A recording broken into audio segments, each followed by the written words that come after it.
बिहार में कोरोना के जांच के नाम पर बड़ा घोटाला सामने आ गया है। ये जांच जुलाई और अगस्त के बीच हुआ था, जिसके बाद बड़ा घोटाला सामने आया है। पटना, जमुई और शेखपुरा में ये घोटाला हुआ है।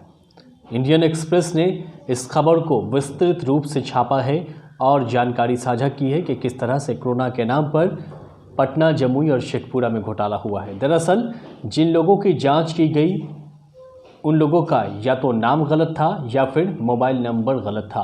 तो इस तरह से एक गलत आंकड़ा सरकार के सामने पेश करने का काम किया गया। अब ये मामला सामने आने के बाद बिहार में स्वास्थ्य मंत्री ने कार्रवाई करने का आदेश दिया है। इतना ही नहीं, स्वास्थ्य मंत्री ने जमुई के सिविल सर्जन को हटाने का आदेश दिया है, साथ ही साथ कई स्वास्थ्य कर्मियों को हटाने का आदेश दिया है। आपको बता देते हैं कि इस मामले को लेकर के नेता प्रतिपक्ष तेजस्वी यादव ने हमला भी किया है और उन्होंने कहा कि विधानसभा में इस मुद्दे को हमने उठाया भी था, लेकिन सरकार ने ध्यान नहीं दिया। तेजस्वी यादव ने साफ तौर पर कहा कि बिहार में हर मामले में गड़बड़ी होती है, चाहे वो कोरोना का मामला हो या फिर कोई और मामला हो। हर जगह भ्रष्टाचार है, सरकार सोई हुई है और अफसर मनमौजी कर रहे हैं, अपने मन मुताबिक काम कर रहे हैं और यही कारण है कि बिहार में फर्जीवाड़ा हो रहा है। डिटेल में हम आपको बताने जा रहे हैं कि किस तरह से ये घोटाला जो हुआ है और इसको इंडियन एक्सप्रेस में जगह मिली है। दरअसल इंडियन एक्सप्रेस ने अपनी पड़ताल में बहुत सारे नाम और फ़ोन नंबर निकाले हैं जो सभी के सभी फर्जी निकले हैं। सूची में सैकड़ों ऐसे नाम दर्ज हैं जिनके मोबाइल नंबर की जगह 00000 लिखा है। किसी का नाम सही है तो फ़ोन नंबर गलत है, तो किसी का फ़ोन नंबर सही है तो नाम गलत है। लगभग 885 प्रविष्टियों की पड़ताल की गई है, जिनका सरकारी आंकड़ों में कोविड-19 सैंपल टेस्ट हो चुका है। अब यह मामला सामने आने के बाद स्वास्थ्य मंत्री मंगल पांडे ने साफ तौर पर कहा है कि फर्जीवाड़े के लिए जो भी दोषी पाए जाएंगे उनके खिलाफ कानूनी कार्रवाई की जाएगी। मैंने विभाग के प्रधान सचिव से कहा है कि रिपोर्ट में जो भी तथ्य छपे उनकी जांच की जाए और अनियमितता के लिए जिम्मेदार लोगों पर एक्शन लिया जाए। विभाग ने अंतरिम जाँच शुरू भी कर दी है और जैसा कि मैंने आपको बताया कि जमुई में सिविल सर्जन को हटा दिया गया, कई स्वास्थ्य कर्मियों को हटा दिया गया है।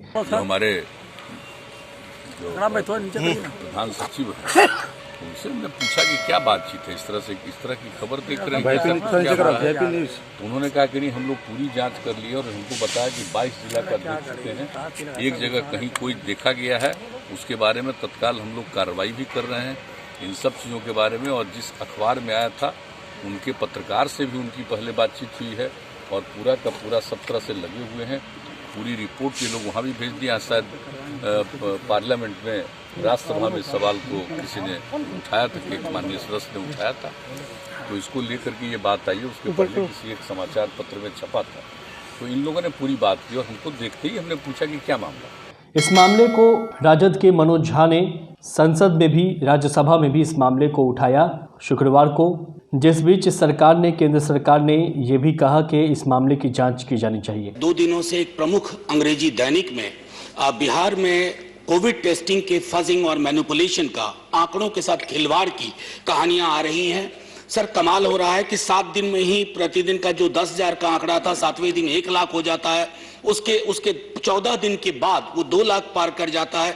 और अब जब सारी चीजें सामने आ रही हैं जिस पर शंका पहले भी व्यक्त की जा रही थी, वो ये है कि कई तो ब्लैंक कॉलम है, कॉन्टैक्ट ट्रेसिंग आप कर नहीं सकते हैं कि 10 शून्य वाला भी एक मोबाइल नंबर है, नाम और मोबाइल नंबर का कहीं मैच नहीं है। अब ये सवाल उठ रहे हैं कि बिहार में इस तरह के जांच में फर्जीवाड़े जो सामने आए हैं, कई राज्यों में भी इसी तरह के जांच हुए हैं। अगर कई राज्यों में इस तरह के जांच हो रहे हैं, वहाँ भी अगर जांच होती है तो फर्जीवाड़े वहाँ भी सामने आएंगे।